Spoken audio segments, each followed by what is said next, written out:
And that leads to something that I think is incredibly important. Whatever the client does is right. And therefore, I actually want the client to be totally honest and open. If something isn't working, this is good, not bad. I think there's a number of important things around this.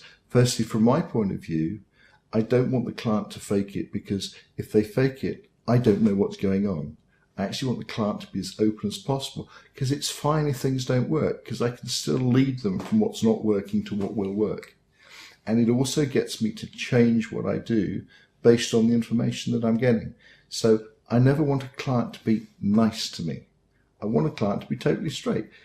And one of the skills as a hypnotist or influencer is always be looking at a client's non-verbal reaction. Because by looking at her body, when she nods, when he nods, when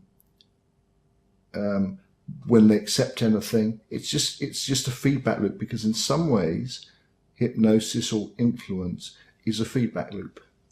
And the thing that makes it work is getting accurate information. So one of the things, we haven't really done it here, but I think it's important to emphasize, is you actually want clients to be totally honest with you. Now, there is another thing that I think is very interesting.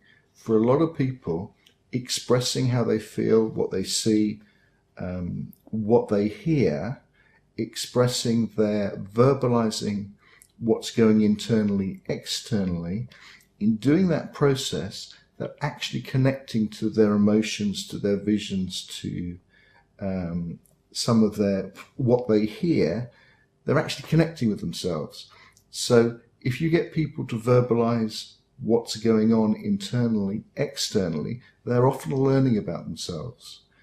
If they have to fake it, if they have to put in filters that say, I can't say that, I can't say this, I've got to be nice, it actually screws up it screws up their learning ability.